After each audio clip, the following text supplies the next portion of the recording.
Well, good morning. It's me again, Mike. We're going to be talking about the manned orbiting lab model. Not really a lot of visible progress since last week. If you recall, we got the main assembly put together. And now I'm working on these missing features that are not on the model. And if you recall, they're shown, actually, this is a nice picture of a full-scale mock-up. There's this hatch and these fairings for the acquisition cameras. And unfortunately, there's not a lot of good complete documentation that I found on what these fairings looks like. This shows the front of them. There's one on either side. Here's a wind tunnel model. It shows the two of them, again, from the bottom view. But there are other illustrations, which I don't have right now, that show the rest of, how they're blended in. So, best of my knowledge, I've been able to, come up with these drawings that I made to work this thing. And it shows, pointy front and a rounded back, which you could kind of see in that wind tunnel model. And the thing comes down from the side, which you can kind of see here. The camera assembly has a long telescope that comes down here with a tracking mirror in these fairings. So what I did is I built up, it doesn't come with the kit, so I had to build it up. So I shaved off the ribbing structure, assembled what you see here from bits of tubing, a little bead, and some styrene sheet that'll go there. Okay, so I made the main structure out of bits of styrene. And what I'm going to do is, fill the rest of this with some putty and what's called, I think it's pronounced Aves Epoxy Sculpt. It's a two-part epoxy. I've used this before. And so we're going to fill these in. I've done one of them, and you can see the result here. We got this faired in, and this side faired in, and the rest of the little bits I'm going to use a blue acrylic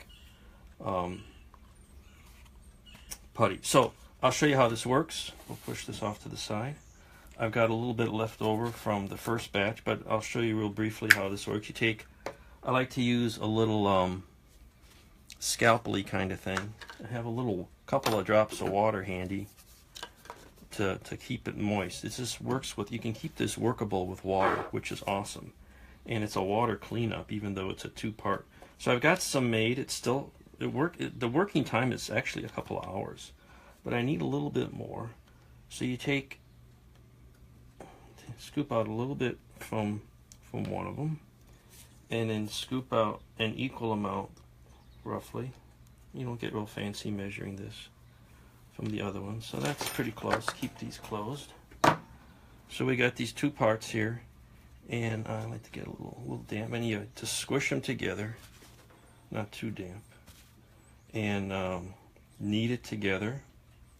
And I'm going to knead it backwards. Well, I'm going to knead these together first. And you just twist it and squish it. Finger wet a little bit, keep it moist, keeps it working. It's kind of like clay is the consistency.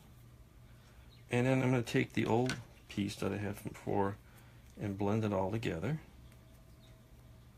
And just squish, squish, squish, squish, squish. And there. It's like a little piece of clay. So now we're going to fill this in, because putty, it's kind of chippy and takes a while to dry. So we start with small pieces, and we're going to put this in here. Okay, so you can maybe roll it out about what you want, and you just slop it on here like that. And you can blend it. And what I'll do is I'll use this knife, because I want it flat. I want to fair it in flat. Okay, clean this thing off here a bit. I want to fair it in flat, so you can put this on and use your knife to take off the excess. Okay, or spread it like butter if it's pliable enough. And that's where a little water comes in handy. You can use your fingers And if your fingers are wet, it blends it very nicely. So we're going to put that in there and move that around there. Add a little bit more. Fair this in this way. There, nice moist fingers. Keeps it blended. And I'd like to add a little more than maybe I want, because it's easier just to sand off the excess, and then smooth it out. And if it's a little shy, I'll use the other putty, which is thinner, but that's for filling small areas and smoothing out the details. Because what I'm trying to do here is fill a large area, fill a large void.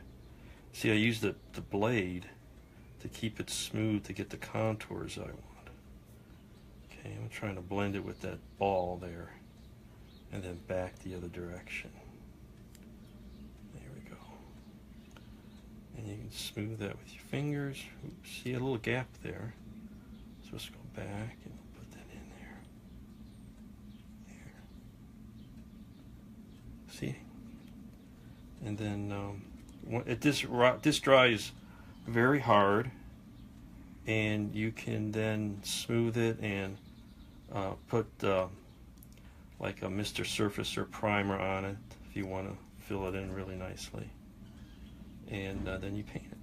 See? Nothing to it. And we'll do the same thing on this side. Fill in. I put some structure in just to get it started, but it's the same approach. You just squeeze it in there, spread it, and it'll, because it's not flat, so I can't just use sheet styrene, but I put the styrene in there to kind of fill the void and add a little structural integrity. And there you go. So we'll finish this up. We'll get this full, and that'll take care of the fairing. I'll add some details on that hatch area, and continue working this. Just finish this here a little more, and you get the idea. There you go. See? Because this is not perfectly flat. It's got a curve to it, so I can't use just styrene. And this is nice because it's workable. You can work it with your fingers. Got a lot of working time. It's fairly solid as opposed to soft toothpaste like putty, that just doesn't want to stick. But this sticks to a lot of stuff. Guys use it for figures. I use it for figures. You use it for filling shapes on aircraft or armor or whatnot. And see, it's a little high, but I can shave it down now, or I can shave it down later. Again, I'd rather have a little more here. And that's why you take that blade and you just smooth it down to where you want it. There you go. It's probably good enough there. Let it go, and maybe fill that little seam there from this side, and let this set up overnight or thereabouts, and have at it.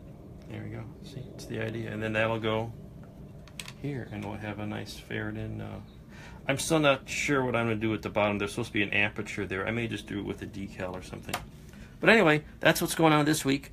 Hope you enjoy that, and we'll report again probably next weekend. Bye now.